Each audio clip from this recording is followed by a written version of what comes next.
I'm now the fourth United States president to preside over American troop presence in Afghanistan. 2 Republicans, 2 Democrats. I will not pass this responsibility onto a fifth. I've concluded that it's time to end America's longest war.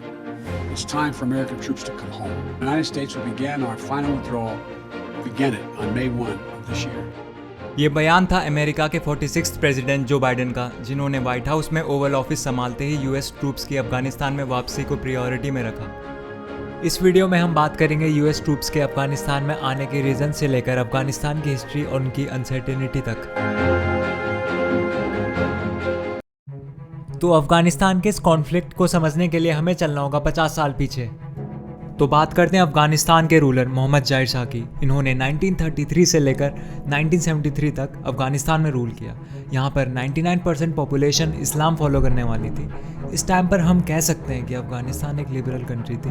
यहाँ पर women's को government job और mail guardian के बिना drive और travel करना allowed था।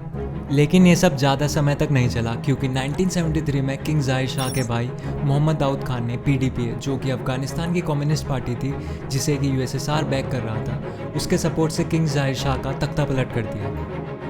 Afghan army और पीडीपीए को मोहम्मद दाऊद खान ज़्यादा पसंद नहीं आया, जिस वजह से 1978 में इन्होंने तख्ता पलट कर मोहम्मद दाऊद खान को हटा दिया। इसी दौरान गन फायरिंग में मोहम्मद दाऊद खान की मौत हो गई।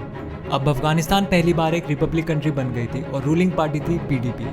पीडीपीए बहुत सारे रिफॉर्म्स लाई, जैसे लैंड, वाटर, एजुकेशन, मैरिज और हेल्थ रिफॉर्म्स। पर अफगानी लोगों को ये सब ज़्यादा पसंद नहीं आया, क्योंकि वहाँ की 95% आबादी अनएजुकेटेड थी और ट्राइबल एरिया से बिलोंग करती थी। इस वजह से अफगानी लोगों ने पीडीपीए का विरोध करना शुरू कर दिया, जिस वजह से पीडीपीए का सरकार चलाना मुश्किल हो गया था। फिर यूएसएसआर ने पीडीपीए की मदद करने के लिए अपनी सेना भेजी, पर अब पीडीपीए भी टूटने की कगार पर थी। कुछ टाइम बाद प्रेसिडेंट नूर मोहम्मद तरकी को हफीजुल्लाह अमीन ने एग्जीक्यूट कर दिया और 1979 में खुद प्रेसिडेंट बन गए।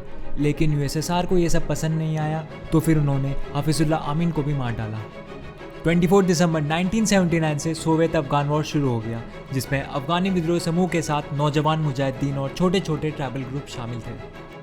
ये समय था कोल्ड वॉर एरा का, इसलिए इन विद्रोहियों को ऑपरेशन साइक्लोन के तहत सपोर्ट मिला CIA, MI6 और ISI का, जिनका मकसद था अफगानी सरकार और यूएसएसआर की सेना को गिराना, जिस कारण मुजाहिदीनों को यूएसए की तरफ से वेपन और फाइनेंशियल सपोर्ट मिला, जिस पे डिसाइसिव वेपन था स्टिंगर, जो कि एक एंटी एयरक्राफ्ट गन थी। इस युद्ध के दौरान 75 से 90,000 मुजाहिदीन लड़ाकों को अपनी जान गंवानी पड़ी और 14,000 सोवियत सैनिक और 18,000 अफगानी सैनिक भी मारे गए। इतने सैनिकों की जान गंवाने के बाद यूएसएसआर को ज़्यादा कुछ हासिल नहीं होता, जिस वजह से 1989 में यूएसएसआर वापस चले जाता है और एक तरह से कह सकते हैं कि मुजाहिदीन की जीत हुई। इसके बाद अफगानिस्तान में अलग अलग देशों से इस्लामिक वॉलंटियर आने लगे मुजाहिदीन फाइटर बनने के लिए। उस टाइम पे यूएसए की CIA और पाकिस्तान की ISI ने लाखों मुजाहिदीनों को ट्रेनिंग दी। 1992 में यूएसएसआर के जाने के बाद मोहम्मद नजीबुल्लाह ने इस्तीफा दे दिया। फिर 24 अप्रैल 1992 में अफगान पॉलिटिकल पार्टीज और अफगान मुजाहिदीन के बीच में शांति और शक्ति समझौता हुआ, जिसे पेशावर एकॉर्ड भी कहते हैं। इससे इस्लामिक स्टेट ऑफ अफगानिस्तान का जन्म हुआ। अब चुनाव होने तक एक टेम्पररी गवर्नमेंट बना दी गई, लेकिन कुछ ही दिन बाद मुजाहिदीन ने सरकार गिरा दी और पेशावर एकॉर्ड मानने से मना कर दिया, जिस वजह से काफ़ी छोटे छोटे पावरफुल ग्रुप बनने शुरू हो गए थे, जिसमें सबसे बड़े ग्रुप का नाम हिज़्ब-ए-इस्लामी गुलुबुद्दीन पार्टी था। इन गुटों के आपस में लड़ने से अफगान गृह युद्ध, जो 28 अप्रैल 1992 से शुरू हुआ।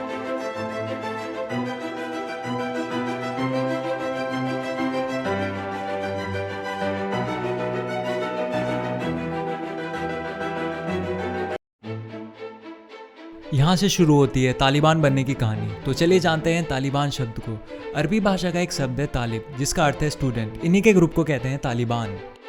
तो बात है 1994 की, जब सोवियत एरा में मुजाहिदीन रहे मुल्ला अब्दुल सलाम ज़ईफ। इसने सोचा कि एक बड़ी फौज बनाई जाए और छोटे छोटे एक्टिव ग्रुप्स को हराया जाए। इस वजह से ज़ईफ और उसके साथी मुल्ला उमर के पास पहुंचे, जो कंधार के पास एक मदरसे में पढ़ाता था, जो कि ज़ईफ की तरह एक मुजाहिदीन रह चुका था। ज़ईफ और उसके साथी मुल्ला उमर के पास गए और उसे उनके लीडर बनने को कहा, और इस ऑफर को मुल्ला उमर ने एक्सेप्ट कर लिया। और इस तरह 50 लोगों के ग्रुप के साथ मुल्ला उमर के गांव संजीसर कंधार से तालिबान की शुरुआत हुई। लेकिन अब तालिबान को ज़रूरत थी तो हथियारों की। उन्हें हथियार मिले पाकिस्तान से सटे कंधार प्रोविंस के स्पिन बोलदाग कस्बे में, जहाँ 200 से ज़्यादा तालिबान लड़ाकों ने हमला कर कब्जा कर लिया। शहर से सटे कुछ पहाड़ हैं, इनमें कुछ गुफाएं थी, जिसमें सोवियत के टाइम का एमुनिशन डिपो था। इस पे तालिबान ने कब्जा कर लिया और हथियार लूट लिए। इस तरह उन्होंने कंधार भी जीत लिया। कांधार जीतने के बाद उन्होंने कांधार के वेपन डिपो पर भी कब्जा कर लिया, जिसमें शामिल थे arms, armoured vehicles, explosive, helicopter और 6 MiG-21 फाइटर प्लेन। इस टाइम पे तालिबान से पावरफुल कोई भी ग्रुप नहीं था, तो तालिबान ने एक एक करके सारे प्रोविंस पे कब्जा कर लिया और 2 साल के अंदर अफगानिस्तान की कैपिटल पर भी उन्होंने कब्जा कर लिया था। लगभग 1996 आते आते तालिबान ने पूरे अफगानिस्तान पर कब्जा कर लिया और कंट्रोल आते ही पूरे देश में शरिया लॉ लागू कर दिया। लॉ लागू होते ही इन्होंने लड़कियों और औरतों से सारे राइट्स छीन लिए। इन्हें एजुकेशन और जॉब करना भी अलाउड नहीं था और इन्होंने सब पर स्ट्रिक्ट ड्रेस कोड अप्लाई कर दिया था। लड़कियों पर तो मानो मुसीबतों का पहाड़ टूट पड़ा था। अगर किसी ने ड्रेस कोड और उनके कानून मानने से मना करते थे तो उन्हें मार दिया जाता था। लड़कियों को बिना मेल गार्जियंस के बाहर जाना अलाउड नहीं था। जैसे आप इस वीडियो में देख सकते हैं, इस लड़की की गलती सिर्फ ये है कि इसने एक फ़ोन पर लड़के से बात कर ली थी। लिमिटेशंस बस यहीं तक नहीं थी।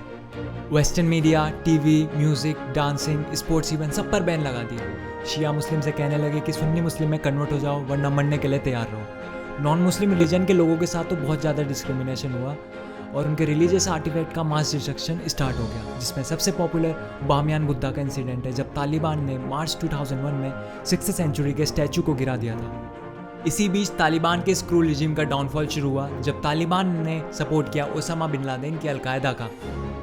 अलकायदा ने 11 सितंबर 2001 के दिन यूएसए पे टेररिस्ट अटैक करा दिया, जिसमें अलकायदा के टारगेट थे twin tower of world trade centre, pentagon, US Capitol और व्हाइट हाउस, जिसमें अलकायदा ने 4 एयरप्लेन हाईजैक कराए और सुसाइड अटैक कराया, जिसपे 19 अलकायदा टेररिस्ट मारे गए और 2977 लोगों ने अपनी जान गंवाई और 25,000 से ज़्यादा लोग घायल हुए। 9/11 अटैक के बाद यूएस में मुस्लिम्स और साउथ एशियन के अगेंस्ट में हेट क्राइम काफ़ी बढ़ गया था। यूएन सिक्योरिटी काउंसिल के रेजोल्यूशन 1368 में अटैक को कंडेम किया और सबसे सभी फॉर्म्स ऑफ टेररिज्म से लड़ने के लिए तैयार रहने को कहा। सितंबर 2001 को यूएस प्रेसिडेंट जॉर्ज बुश ने अलकायदा पर 9/11 अटैक कराने का आरोप लगाया और ये भी आरोप लगाया कि अफगानिस्तान ने उनकी मदद करी है और तालिबान के सामने ये मांग रखी कि पहली, सारे के सारे अलकायदा के लीडर्स और सपोर्टर्स को हमें हैंडओवर कर दो, दूसरी, हर एक टेररिस्ट ट्रेनिंग कैंप को तुरंत बंद करो। लेकिन तालिबान ने ये सब करने से बिल्कुल मना कर दिया। तभी एंट्री होती है यूएसए की अफगानिस्तान में।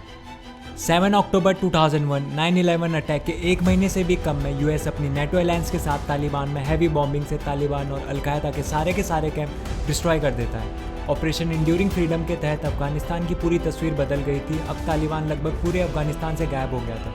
2001 में हामिद करज़ाई वहाँ के प्रेसिडेंट बने। 2005 के बाद अफगानिस्तान में पहली बार फ्री एंड फेयर इलेक्शन हुए, लेकिन यूएसए के बिलियंस ऑफ डॉलर खर्च करने के बाद भी तालिबान को पूरी तरह से ख़त्म नहीं कर पाए। अब तालिबान का main source of income drug और ओपीएम का इलीगल ट्रेड था। अब यूएसए के सामने ये दिक्कत थी कि अफगानिस्तान को दोबारा कैसे बिल्ड किया जाए, जैसे कि रिकन्स्ट्रक्शन, रोड नेटवर्क और बाकी के बहुत सारे प्रोजेक्ट। इसमें यूएसए ने $1 ट्रिलियन से भी ज़्यादा खर्च करे, लेकिन तालिबान उनके प्रोजेक्ट को पूरा होने से पहले ही तबाह कर देता था। इसमें यूएसए और अफगानिस्तान के हज़ारों वर्कर्स और सोल्जर मारे गए। 2001 में यूएसए आया तो अफगानिस्तान में अलकायदा को ख़त्म करने, पर यूएसए को उतनी कामयाबी नहीं मिली जितना उसने सोचा था। 11 साल में ज़रूर यूएस नेवी सील्स ने ओसामा को पाकिस्तान के अबोटाबाद में मार डाला, लेकिन सबसे लंबी चली अमेरिकन वॉर में फाइनली 29 फरवरी 2020 को यूएसए और तालिबान के बीच में पीस डील साइन हुई। इन 20 सालों में अगर हम कैजुअलिटीज़ की बात करें तो अफगान सिक्योरिटी फोर्सेस के 66,000 प्लस, नॉर्दर्न अलायंस के 200 प्लस, यूएसए के 2,420, यूके के 456, नेटो और उसके अलायंस के 686 सोल्जर्स मारे गए और 22,773 से ज़्यादा सैनिक घायल हुए। वहीं तालिबान के 51,000 से ज़्यादा और अलकायदा के 200 से ज़्यादा लड़ाके मारे गए। जो बाइडन के आने के बाद अमेरिकन ट्रूप्स ने काफ़ी जल्दी अफगानिस्तान से वापसी की, लेकिन अफगानिस्तान जैसे 20 साल पहले था आज भी उसकी हालात वैसी हैं। अमेरिकन ट्रूप्स के जाने के बाद अफगानी लोगों का कहना है कि 20 साल में जो कुछ अमेरिका ने किया उसका कोई फ़ायदा नहीं हुआ। अब आगे का फ्यूचर तालिबान के साथ और ज़्यादा मुश्किल है, क्योंकि उन्हें कीमत चुकानी पड़ेगी अमेरिकन्स को सपोर्ट करने की। यूएस के जाने के बाद अब तक 385 से ज़्यादा डिस्ट्रिक्ट पर तालिबान ने फिर से कब्जा कर लिया है और ये देश एक बार फिर से अनसर्टेनिटीज़ की तरफ बढ़ चुका है।